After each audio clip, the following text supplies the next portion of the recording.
We all eat. It is the one thing that connects us all as humans. But what separates us from our primal animal counterparts is that we make the choice of what, when, and how we consume our meals. With the troubling times of COVID-19 and countries all over the world faced with a supply issue, what happens when we take in the earth for granted and accelerate food productions to beyond our control? Will the future be as bright as we think it to be? Or are we blinded by the marvels we create and forget to notice the artistic routes paved by our ancestors?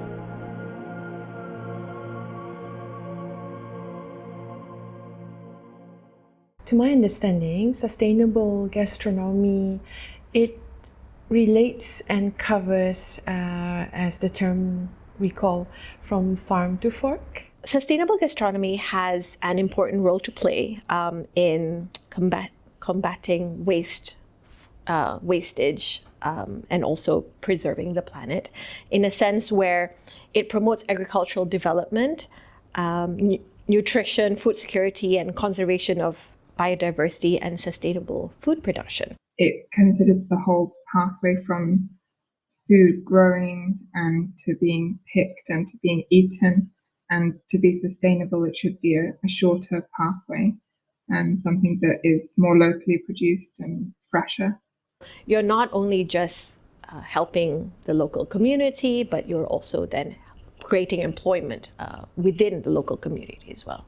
So Jun, what is sustainable gastronomy to you? The first and foremost is the definition of sustainable, which means that your system should, in terms of agriculture, collect as much energy, collect more energy than you take out of it.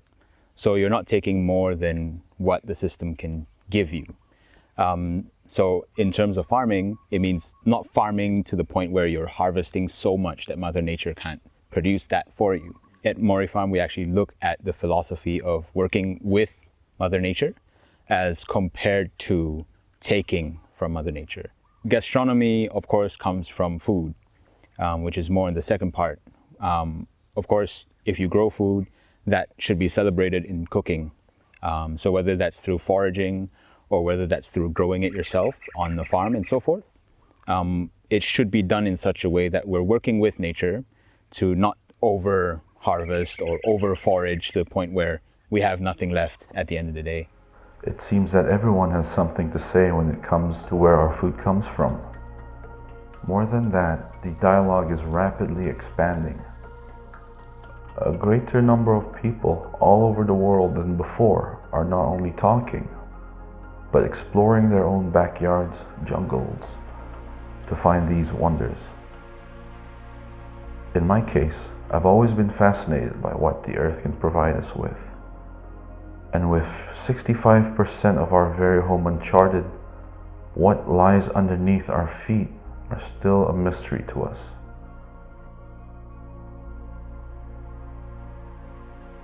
To give myself the best chance of achieving my aim to understand our situation, at least at a minimal scale to start, I had to find out what our unsung heroes are doing to create a sustainable environment.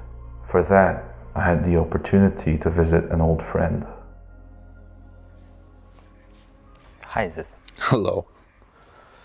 Tell me about the history of Mori Farm and your experiences as a farmer. How did you get started?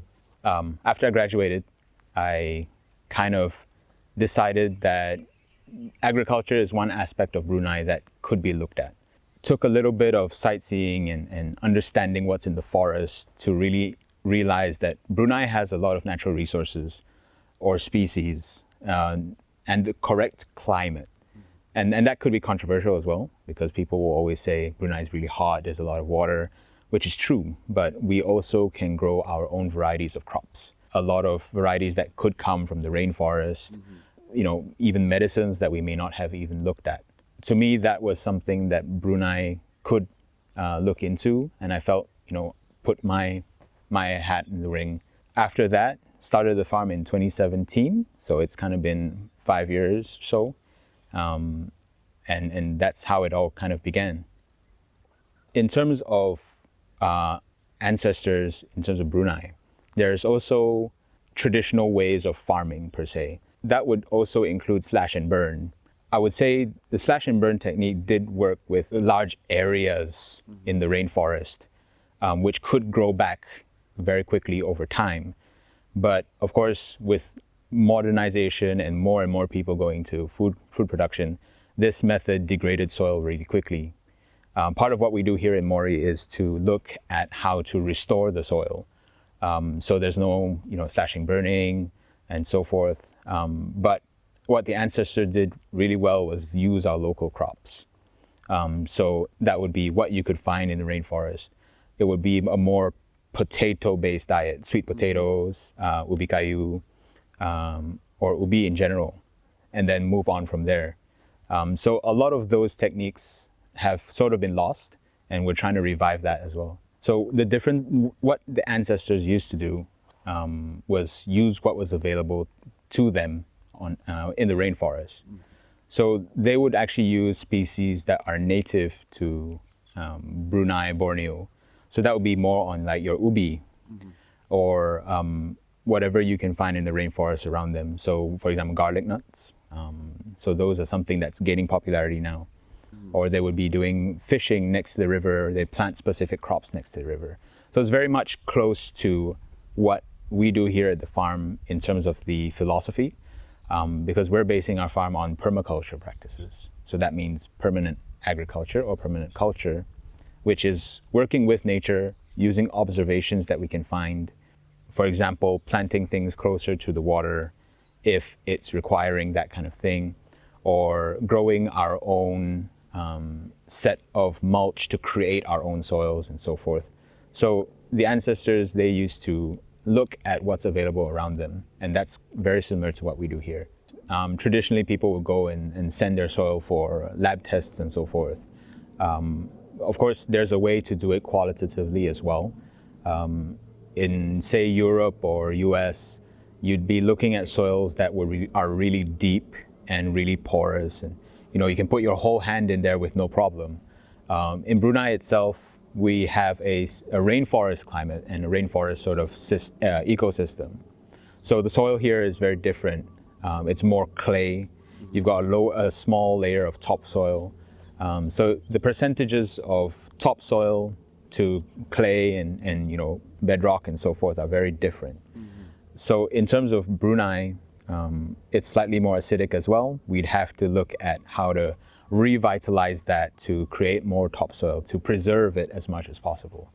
So when we see that there's some nice black topsoil, we take that as a general indicator. But of course, sending soil samples for lab tests and so forth also help. But in terms of what can be grown here, the idea is if things can grow very well with just a very small amount of topsoil, what happens when you're able to create more and preserve it? Are there any new techniques or techs you're trying or experimenting with this farm? In terms of permaculture itself, you're kind of going back to basics. So the idea is that it's a lot of manual work. It's working outside in the heat, which is the idea for the short term. With the idea of permaculture practices or looking to create your own food forest, you're looking to create a diversity of crops. So not to say this is a high-tech technique, but it's looking at how a rainforest system works and recreating it on the farm to then, make sure a diverse ecosystem is set up to provide more nutrients and therefore get more food out of your system as well.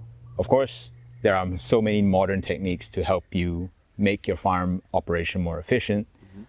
You've got drones, mapping, and these are things that come very useful on the farm itself as well.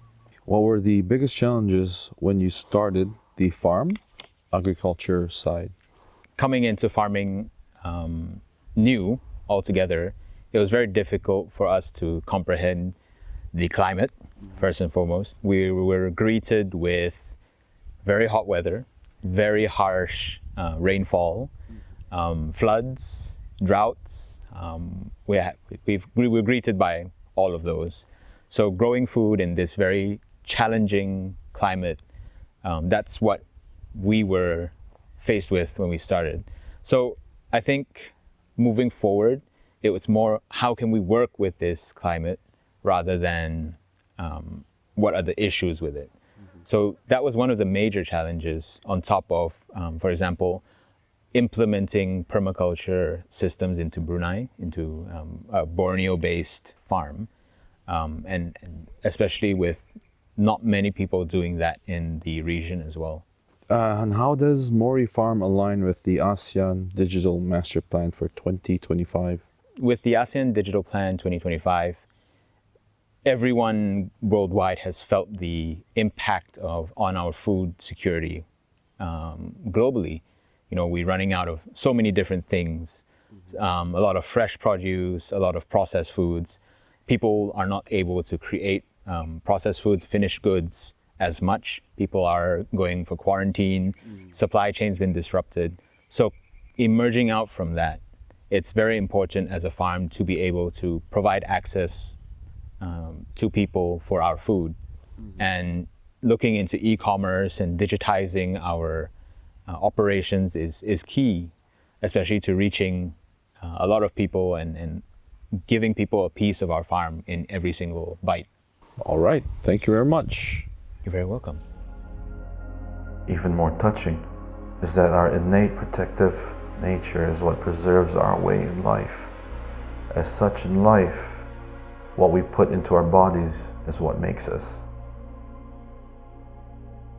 As important as we eat, we must be reminded how food makes its way onto our tables. The wheel of humanity turning its cycles to preserve everything we know for now, and more importantly, for our future generations.